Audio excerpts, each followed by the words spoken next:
Hello, Prime Media audiences. Thank you for joining us today. I'm your host, Lidette Moleta. I'm here with wonderful guests. These are IGAD member journalists who are here in Addis Ababa, currently joining us at our studio at Prime Media. I am very honored to be among them. I'm very happy to be here with you. I'm going to start introducing, starting with our sister here, Bakita. Dennis, Bakita is from South Sudan, and Dennis is here from Uganda.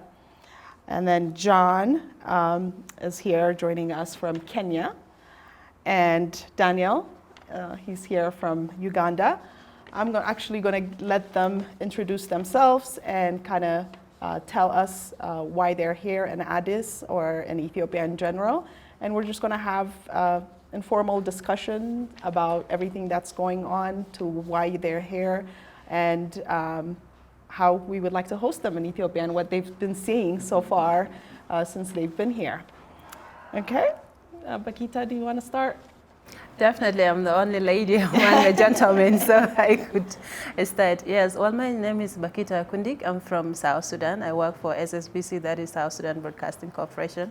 I'm here in Addis on the training that was scheduled by IGAD, and it was taking place in Adama. We finished our training today, and then we return back to Addis. Yeah.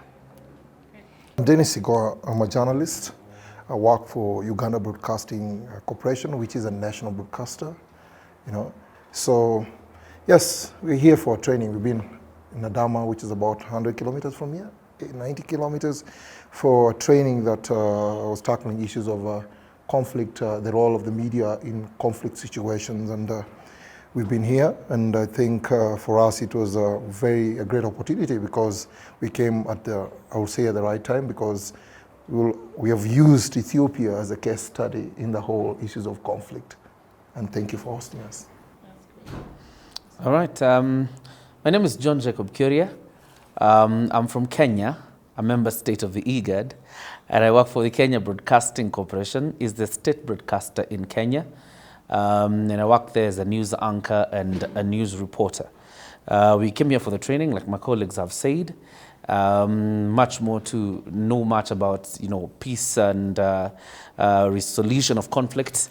And like Dennis says, Ethiopia is a perfect example, and we see it through the African eyes. So as we join you here, to tell the story of Ethiopia and Africa from the African eye. All right, and I'm the last and the only one from private media. My name is Daniel Lutaya. I am a journalist with NBS Television in Uganda, and I'm glad to be here. By now, you should probably have an idea of what exactly we were doing, because we were going through the same training with them, but it has been a great 4 days of understanding issues to do with conflict resolution and peace building. But also it was a golden opportunity, given that we had a case study that was unfolding and happening at the same time. Thank you. That's great. Daniel, your tweet has gone viral. I think it was a tweet that you just tweeted once you got to Ethiopia, or how? I was actually 2 days in Ethiopia by the time I put out that tweet.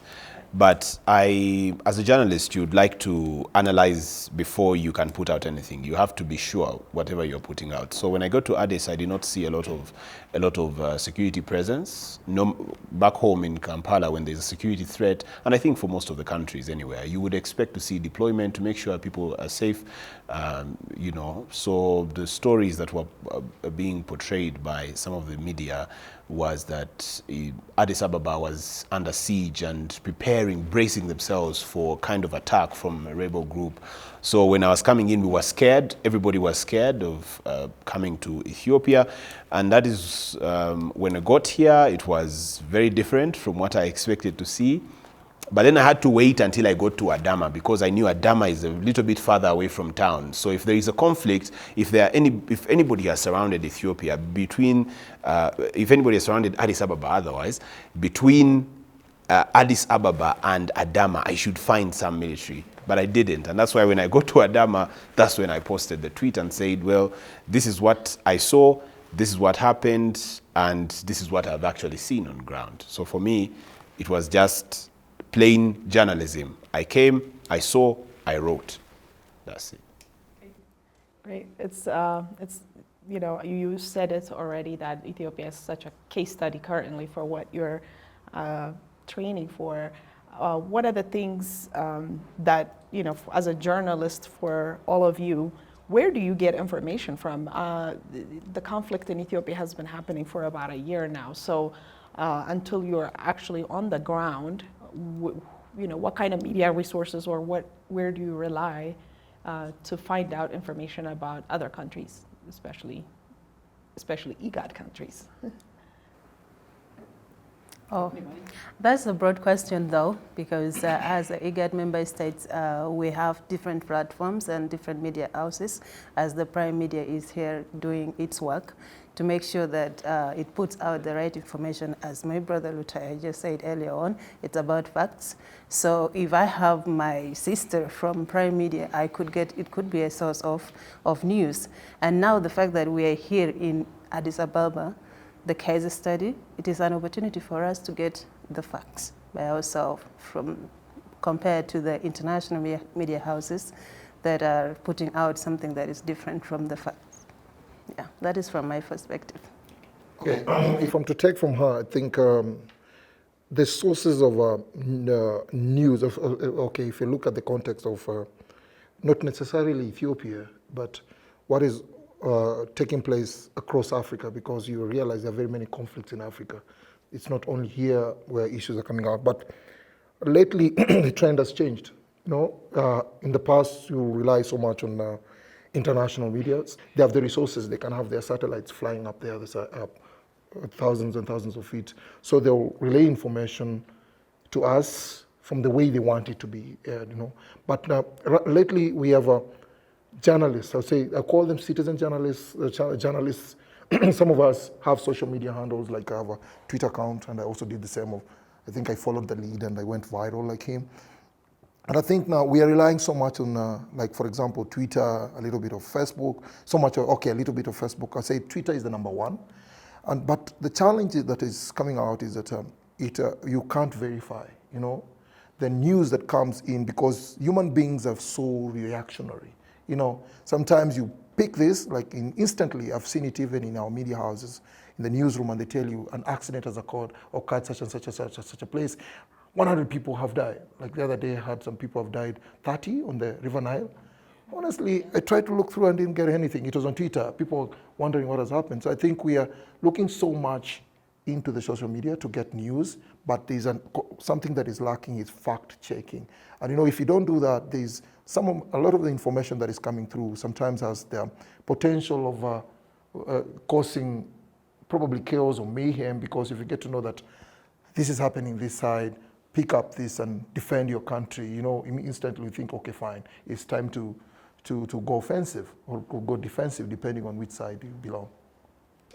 Probably to ventilate on the same, I think there's been a missing gap, and that is why the Ethiopian story remains today a misrepresented story. Because African media, in one way or another, are not empowered in the sense, like, for example, that my Ugandan colleagues are able to come, you know, at the center of this conflict and be able to get facts for themselves, or myself from Kenya, or probably Becky from South Sudan. And those missing gaps in the African media have allowed a misrepresentation of the Ethiopian story. That is why people would have guts to come and write a story that the rebels are 25 kilometers away from Addis. They're almost overrunning the city. Another one runs a headline, Addis is under siege. And then we are here ourselves for more than 4 days. There's no siege. Everything is operating as it should. But then that is the story that is out there. But largely because, and I think that's the conversation we're having in the conference, that we need to empower the media more, particularly in this IGAD region, not because that violence or conflict is exclusive to us in these member countries, but Africa needs to empower its media to the sense that the resources they need are available to be deployed in such situations, so that we tell the African story. What I said, the African story through the African eye. Otherwise, if we continue the way we are continuing, that is why we continue seeing a misrepresentation of facts by people whose interest. And, you know, a Kenyan journalist was telling me yesterday when Daniel put up the tweet, because I replied to the same, the tweet that Daniel had put out. A Kenyan journalist told me what we need to be careful is the fact the reporter deployed by some of these media houses can only see the crisis or the conflict from the eyes of the person who sent them.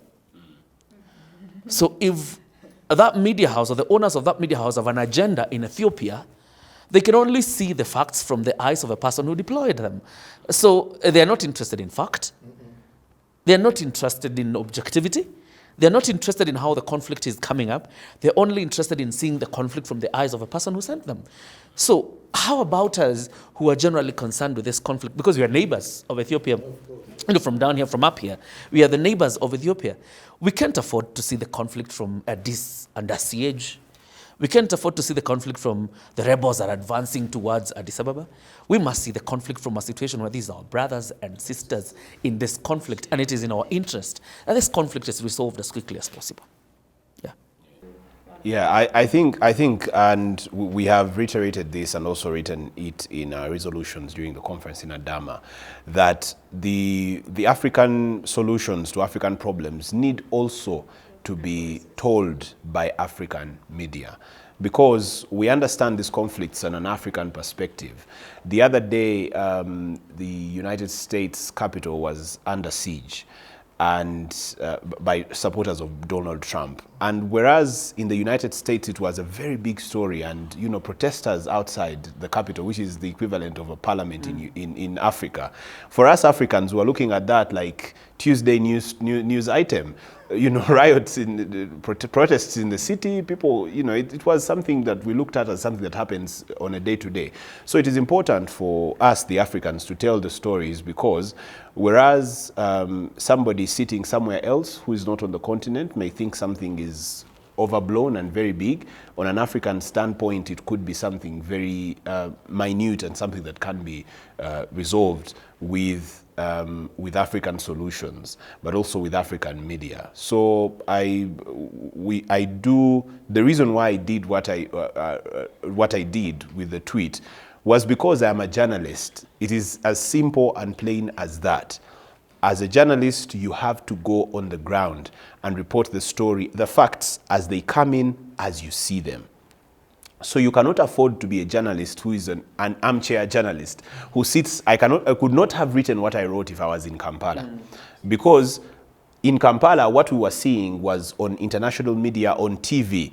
So my perception coming here was that Addis is under siege. That is what I knew, because it is what I had seen. So I think African media needs to realize just how powerful the media is. Just how powerful. The fact that I left Kampala knowing that I am walking into a war zone, because everything that I wrote was pure facts. I left Kampala knowing that I was walking into a war zone and I had to brace myself for full-blown war. I got here and I was shocked. There was less deployment than what is actually at our airport, because we have heavy deployment in Uganda. We've recently had so many terror attacks, about 3 of them happening in a space of 6 days. So security has been heightened in Kampala.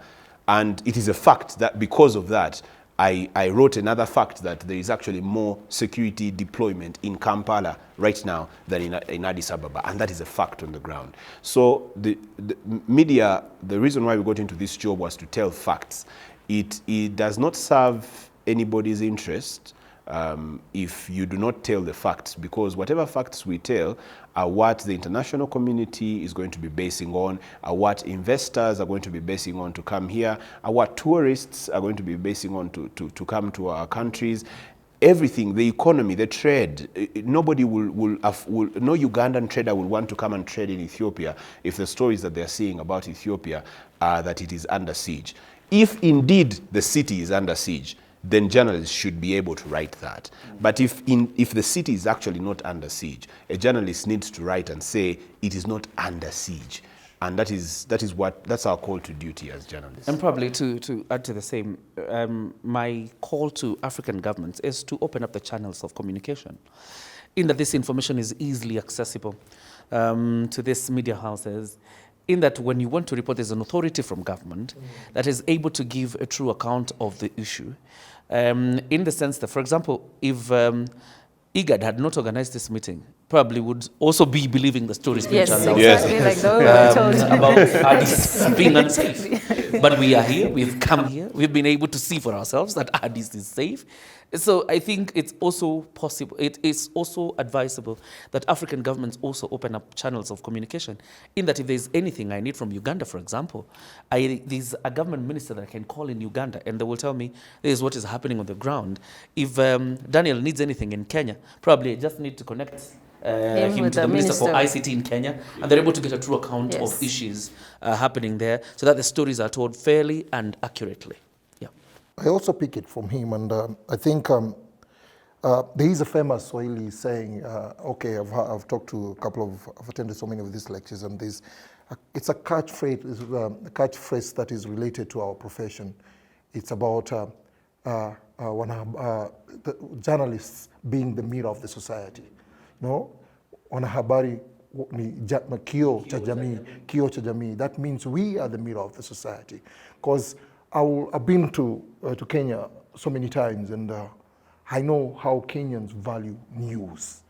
You know, I don't think there's any other country, probably across Africa where I've visited, where people really want to watch news. Start for Swahili, I think it's at 7, then almost. So you will see people driving very fast, rushing very fast to get even in a hotel, let it be in a, you know, they want to be on the front seats. Like those days you go and watch a cinema, people want to get information. So you can imagine if the information that is being relayed there is false, how many people are watching at that particular time.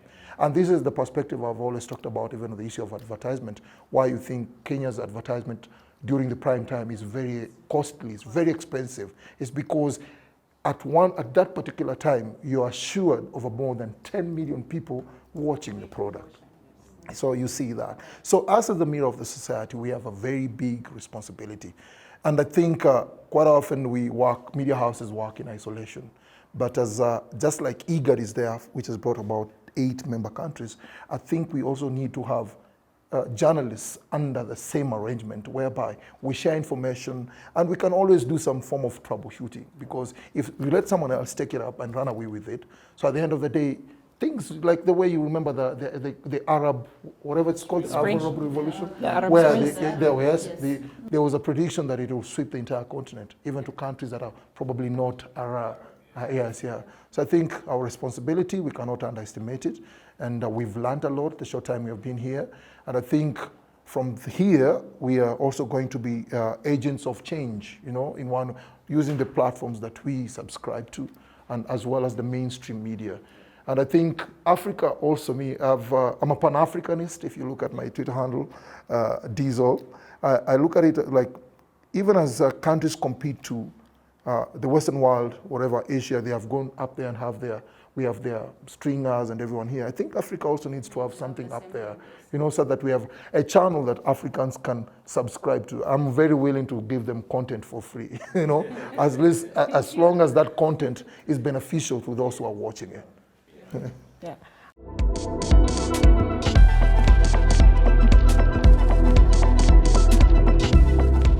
I think, John, you brought up 2 points, you know, when you were saying with the conflict in Ethiopia, you know, the rebels, you know, when you're looking at with the eyes of a journalist sent by, you know, an organization or a client, they want you to bring a product, like you said about, you know, they want you to go and bring them news that they want to hear, versus when Africans are reporting it, they're looking at it in a position of, okay, these are Ethiopians, these are all my brothers and sisters. And I think that's part of the reason why we Africans need to tell our story, because we're not trying to divide and rule each other. We're actually, regardless of our disagreements or issues that we have, one of the reasons why Ethiopia's conflict has actually extended to the point that it has, it's because we've had a lot of international meddling and encouraging one group or the other to continue these types of conflict. But had the coverage, had the media coverage been pretty fair and did not have any agenda behind it, then the conflict would have been probably explained to the world in a way that would have really explained the issue and kind of might have even isolated one or the other for the actions that they do. So I think that's really a good point about, journalism, who is really behind that journalist, who's paying them, who's covering the resources, and how do they cover it. And in fact, it is important that we say here, and probably this sums up the whole conversation. Africa is regarded by some people out there as a very dark continent. It is no longer a dark continent. Dark. And in We're in place the in the global world. community is cemented. And I think there are people who need to respect that. Ethiopia has a crisis. It is not in doubt Ethiopia has a crisis. But the only people who can find a solution to the Ethiopian problem are Ethiopians themselves. And they must be allowed the space to find that solution. Every person out there, every player out there, I think it is their interest that Ethiopia solves the problem. And like my president is saying every single time, we want to see an end to the hostilities between both sides.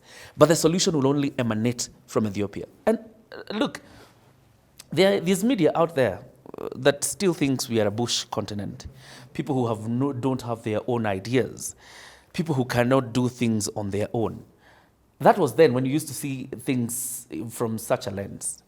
Africa is on a renaissance. Africa is growing. Africa is rising up. And anybody who has an idea out there that they can sabotage the African agenda, they're in for a rude shock. Africa must be allowed to find, and we don't have a problem with partnership, because some of these people are very good friends of the continent. We partner with them in development and so many issues, and they are valuable friends. But Africa must also be allowed. And my president says, I like sometimes quoting from his speeches, my president says it must be a relationship of mutual engagement. We must come together as partners. We will not engage with each other when you're looking down on us. Yes, you are not king and us subjects. We will engage with each other on the same table as partners. And that is what those who are trying to interfere with the Ethiopian matter need to realize, that we are going to engage with each other, and I'm talking about Africa because I'm not Ethiopian. I'm talking about Africa and IGAD, for example, that even when we are engaging with our friends out there, we will engage with each other on mutual respect and as partners, not as subjects. Very important. Also, to add on what my friend John has just said, there is need for cooperation. When I tell the story of Ethiopia, like my friend did yesterday, but he tweeted and it went all over. There is more reason for us to collaborate, work together as a team, as IGAD member states, as Africans, to push our messages. There is need to create a platform as indigenous people of Ethiopia. Ethiopians need to start it by themselves, and then it will be supported by the Africans so that we can change the narrative. Because what the international media houses are doing, it's something that is outrageous. I could call it maybe they are into recolonization of Africa in different form because of the things they're stating out there. I think for me, the African challenges that we face are vast. There are so many. Every African country has its problems. There are about, right now, last time I checked, about 3 or 4 different rebel groups in Uganda that are fighting. We had LRA. Fighting was going on, but we were in Kampala studying. I actually studied all the way through the LRA insurgency. It's a 20-year war. It was bad. This Ethiopian war started November last year. It's just 1 year old. We had 20 years of conflict in northern Uganda. And the northern part of Uganda has never been the same again. Northern Uganda is behind by 20 years because of that conflict. When you go there, it is one of the few regions in the country that still has huts. People still live in hut houses because of that conflict. In the end, as Ugandans, we've not gained out of northern Uganda being behind. So just using that as an example, I think Ethiopians need to find a solution to their problem. And I always say that the solutions rarely come at the barrel of a gun, because even after everybody has fought, if you decide to fight it out, you will fight it out. World War II, people fought, 5 years of war, the whole world was fighting, countries were beating each other left, right, and center. After the war was done, they still sat at the table and created the United Nations. So regardless of how much you postpone the discussions on a round table, they will happen. Even after the war, you will still have to sit down and discuss. So why don't you just sit down now at the round table now, before thousands of people are dead? So just imagine if the world had sat down and created the United Nations in maybe 1941, right after the war had started. 1939, World War started. 1945, it took 5 years for the world to realize, hey, we can just stop this thing and discuss and sit down, and it doesn't matter who wins the war. In the end, you'll have to sit and bring the people that you are fighting to the same table. But at what cost do you do that? I think it is important for Ethiopia Ethiopia as a country to start that discussion. And when that discussion starts, then African partners like IGAD, where Uganda is a member, like the African Union, can come in and support those discussions. But those discussions will be held. Whether you postpone them to a later date is on the people of Ethiopia, but they will happen. The roundtable discussion has to happen because Ethiopia needs to heal. We were studying about the healing process after a conflict in the conference we were in.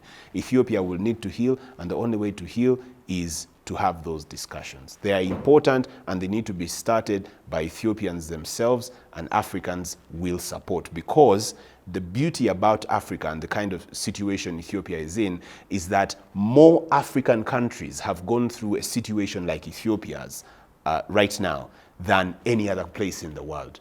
We have had more conflicts just as this one. I've just told you about a 20-year insurgency in Uganda that happened.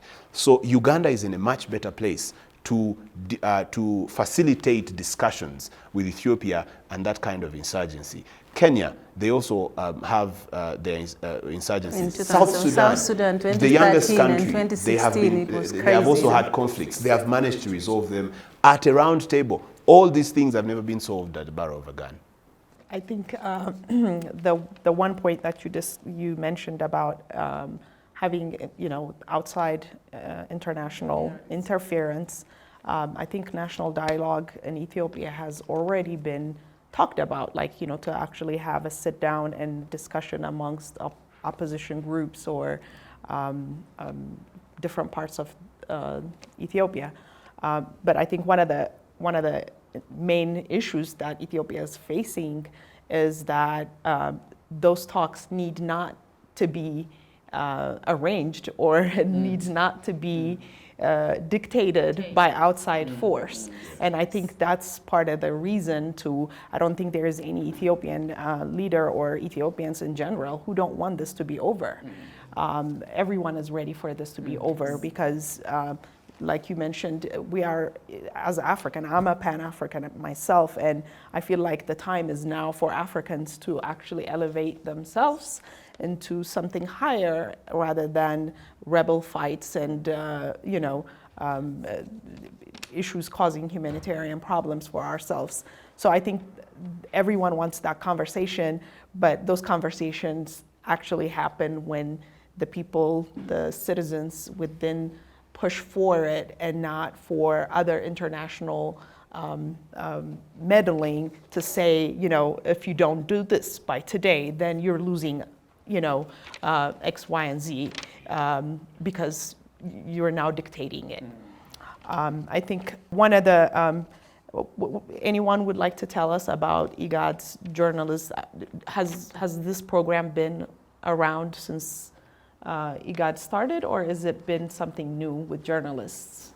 Well, purposely, if I could tell, this is not a forum where journalists come together and discuss. Yeah. But it is something that we propose, as Daniel said it earlier, that there is need for IGAD member states, the journalists themselves, to have a platform whereby they discuss African issues in their context, not the international side of it. Okay. So this was you basically a initiated- training. We initiated, and it is not yet seconded by the IGAD member states. It is up to them Okay. to give it a leeway to happen, or they say, nope, this thing is not going to happen. But of course it has to happen, because we are Absolutely. Africans, and we are the one to tell our stories better than anyone out there.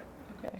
Well, that's wonderful. That Yeah, and we've also studied during the past 4 days about the role of the media in the peace building process, and I think it's very critical for Ethiopian media to do the same. I'll just give them a tip. It is, it looks like Wangari Maathai said, the hummingbird. Yes, the Everybody hummingbirds. here knows We it, but watched, I'll tell it yes. for the people who are not in Adama. So Wangari Maathai received the first African woman to receive a Nobel Peace Prize. She gave an analogy of a hummingbird that found the fire on the forest, which is their home. All the other animals, elephant, zebra, giraffe, all the big animals refused to do anything about the fire. But this small hummingbird with a small beak went to a creek, kept getting one droplet of water and dropping on the fire. So they kept laughing at this hummingbird and saying, "You hummingbird, why are you dropping one droplet? You you're can't very do little anything and about this tiny." fire. Yes. You are so small and tiny." I think that's how journalists, we see ourselves in these issues of conflict. We think that the solution is going to come from a summit of leaders, but we have been taught that we can instigate that summit to happen, that discussion. So right now I think Ethiopian media, the advice I would give is that Ethiopian media should be calling for a cessation of hostilities and peace to prevail, so that the leaders can sit down and have a chat.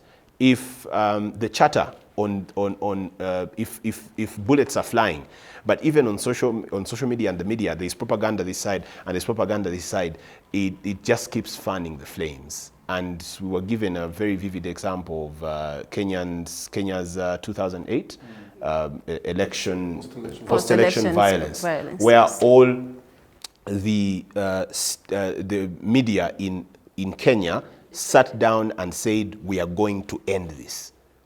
The media in Kenya put out the same headline in every newspaper in Kenya in one day.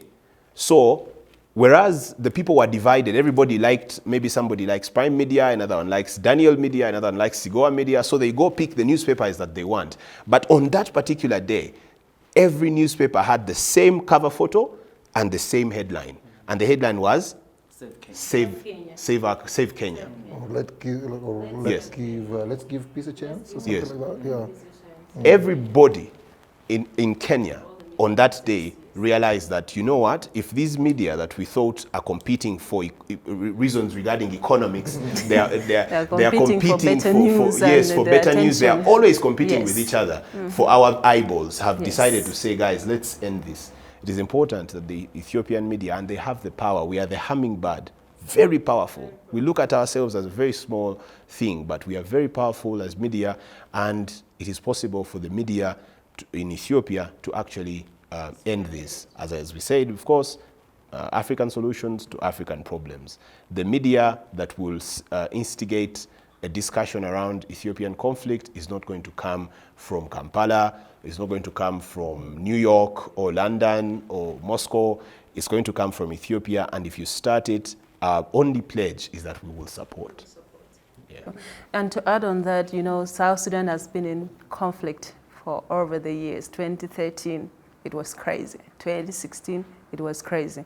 But what the media houses decided, as the Kenyan did, was that we came up with a program whereby each and every tribe, we are 64 tribes, very big compared to another African country. What we came up was a program that combined all these 64 tribes. If I am from Nuer, then I should be able to greet in Nuer. if I am a Dinka, I should be able to greet in Dinka. It was initiated and people came together and realized South Sudan was first.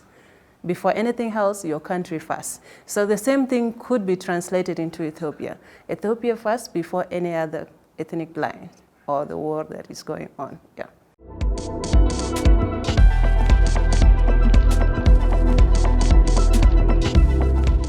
That's great. I think that's wonderful. I know we're probably going to have to wrap up shortly, but do you guys envision a media, maybe under African Union or IGAD or anything? I mean, this has been there's been chatters how, this is needed, because when you trace back the big media, international medias, one of the main things that they have is they have the same agenda or policy, or they have the same corporate backing. So their envisions or what they want to report is dictated because of their supporters, because of their shareholders. As an African media outlet, I don't think we have anything African. We might have Kenyan, Ugandan, South Sudanese, but we really do not have a united media. Where do you see? Let me pick it first. I think the dynamics are changing, I would say so, because quite often when an entity like an organization like IGAD is formed, they don't look, of course, they don't put the media so much into perspective. I think, despite being called the fourth estate and stuff like that, I think our role has always been about reporting, and I think that should be one thing that should end. We are real stakeholders, Media should, and if we are given the front stage and we take up our role, I think there will be change. Because one thing you see, they call us, even in serious meetings, they'll call you in for a meeting. They just want to communicate what is of interest to them. They say, okay, fine, let's address them. This is the beginning of the conference. Okay, fine, I'm from so and so, it ends. Then the media, the rest of the conversation we're going to have is like, the media is out. You forget that the role of the media, we need to be innate or on it from the beginning to the end, because when you're part of the entire value chain, I would say, if you're into production, at the end of the day, you will understand the nitty-gritties of the entire process. So if you look for the context of IGAD, maybe AU, I think it has reached a point where they actually have no option, Yeah, the fact is they really have to engage journalists. And it's not just about engaging journalists. You have to engage people whom who are competent, because we have reporters out there, but not every reporter can give the right perspective, because sometimes people do it because for the sake of just writing a story, for the sake of writing a story. But I think there's one thing that we should focus more going forward in terms as an African journalist is objectivity, Forget about who pays you, because the challenge now, the people, these guys whom we see on set discussing Ethiopian issues from New York, he's paid for that 2-3 minutes of an interview, right? That person is earning money. For those correspondents who are here or the stringers, they earn money for the time they go on air. So now, so what you see on air is basically so commercial, So it's high time we do the real stuff, and I pick it from Dan and the entire team that is here, is that the African story needs to take a new twist, and we need to do the positive work. All right. Let me pick it up from probably where he stopped, and try to respond to the question you asked, whether the African Union needs to set up a media house of its own. No. The African Union does not need to set up a media house of its own. We have thousands and thousands of media houses in this continent. What we need is constructive engagement by the African leadership with the media. For example, this was a first of, journalists being trained under IGAD. And our prayer to them was, let things be perpetual. Let us meet perpetually to take stock of what is happening in Africa. And then there's a constructive engagement to know where our conflict is, what is the media doing. And that is what also the African Union needs to do. And I want to call upon the African leaders who are watching this, including the Honorable Prime Minister of the Federal Democratic Republic of Ethiopia. Engage the media constructively, particularly in Africa. There's a tendency amongst African leaders that they only grant interviews to some of these fellas who are writing these funny stories about Ethiopia or about Kenya or about Uganda. If I ask them for an interview, it won't come through. But if this fella rings and they want an interview, they actually all get it. So what we don't want an African Union media house. We want a constructive engagement with our African leaders to tell the African stories.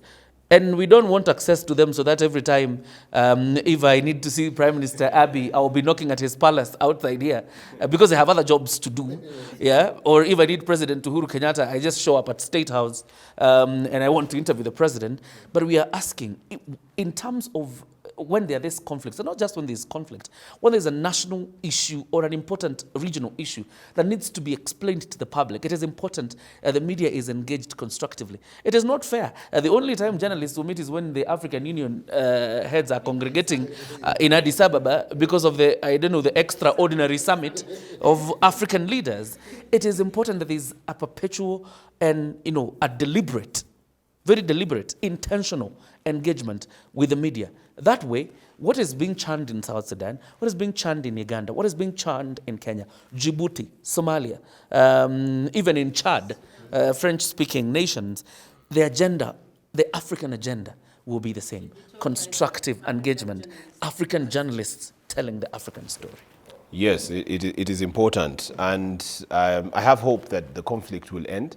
There is no perpetual conflict on this earth. I have hope that it will end. I also pray that it ends in less bloodshed and more dialogue, more discussions. But I know that the media is very powerful. And I think African leaders also sometimes just keep saying, oh, that's just propaganda. Yes. So you see something is out there on social media and you think that is just propaganda. But it's not just propaganda. You're saying it is just propaganda because you know it from your standpoint. You have not, the person at the grassroots, the lowest maybe person in the country does not know that it is propaganda. They cannot analyze this. They probably don't have an education that is good enough for them to sieve through on their own. So you need, as African leaders need to engage the media, public and private, not just put out communiques and throw them on UBC or KBC or whatever. You need to engage with the media so that the media, you use the mainstream media and independent journalists like myself to tell your side of the story. There is nothing like just propaganda. Every major conflict that I know of, starting with the French Revolution, started with propaganda. And the leaders were saying, oh, no, that's just propaganda. Nobody will believe that. But the hummingbird again. Anything as, whatever small thing can light a very, it can ignite something very, very, very bad. And in the end, it is the people that keep hurting. I talk about the people a lot because well, even us as journalists, we are serving. We are serving also, and so we are people. I will not sell my news to people that are dead. So government needs to work hard to make sure you keep those people alive so that I can also sell my newspapers. Yes. That's a good one there. Thank you all. Of course, we've been to Kenya, Uganda. We have a lot in common. South Sudan, Africans in general have a lot in common. Anything that was sticking out since you've been in Ethiopia? One thing that you thought, whoa, I didn't know this about Ethiopia. Whether it's people are friendly or they drink too much coffee or anything that comes. I've actually been here before. This is not my first time in Addis. So I've enjoyed the coffee. Ethiopian people are warm, amiable people, very warm. But what I didn't know is that Addis Ababa means new flower. Yeah. Man, Ethiopia preserve the new flower. You need to do that. You need to preserve the new flower. And I think everybody appreciates the development you see in Ethiopia. You have an electric train there. Surely, guys, wake up. This is your country. you need to defend it. You need to, by defending it, I mean you need to defend the principles that found this nation. The principles that found this nation. And you need to stand strong for them. This country is beautiful. Preserve the new flower. Thank you. And to add on that, personally, as someone from South Sudan, what I've learned is that you people are so hospitable. You are so welcoming. And one thing that caught my eye, as my colleague said earlier on, is the new flower. When I toured Ethiopia, one thing that caught my eye, and I told one of you journalists here, is who came up with the idea of putting the flowers out there. Yeah. It's so beautiful, it's amazing. And you need to keep that. The flower in Ethiopia, it should be in the heart, in the mind, and all your body. Thank you. For me, I've loved the place. I think even before I came for the training, I was supposed to be here on 22nd to 29th of last month. I was meant to tour of course, the dam, the contentious dam. Yes. It has been in the spotlight. So I think I'm still coming back because I saw on my Twitter handle someone promising to bring me back very soon to go and check it out. But then I have on my arm I have 2 bands. And these 2 bands, some people ask me, why do you have them all the time? It has a message here. And the first thing is like, let's strengthen our nation together. It's written here. Then the lower one is there's so much more to do. So basically the message is this, there's so much more for us to do. And for Ethiopians, on the context of Ethiopia, I would say it's like, they should strengthen their nation together. And for the entire African continent, of course, we have so many conflicts. I will say that we can only move, there is that saying, we can only go further if we strengthen our relationship and be our brothers' keepers. That is how it is. When you see the situation is getting out of hand, we can all have the mediation thing, and definitely Africa is beautiful and Ethiopia is extremely beautiful. I've been to so many places around today and it's amazing. I really look forward to returning. Probably I was meant to be hosted here for 8 days. As I was coming here, these guys were laughing at me. You know what they said? I said, guys, I think I should come around and stay for at least 2 months. Then that guy said, we know what is bringing you here. That was a bit.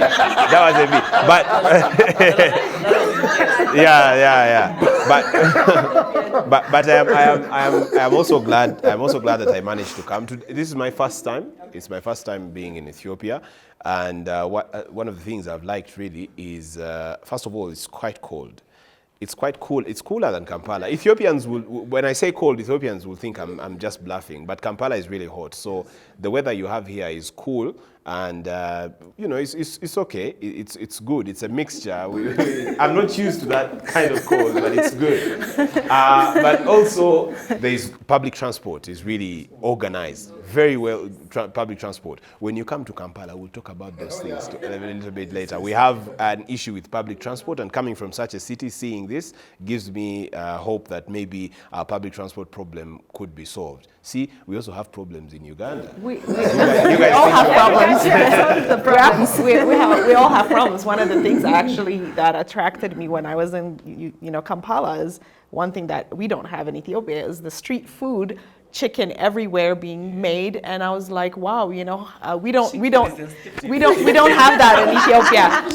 We don't have that in Addis. And we don't have chicken, and on the streets. I think and that can I was take this opportunity to invite every Ethiopian who is watching us to Nairobi. It's a beautiful place also.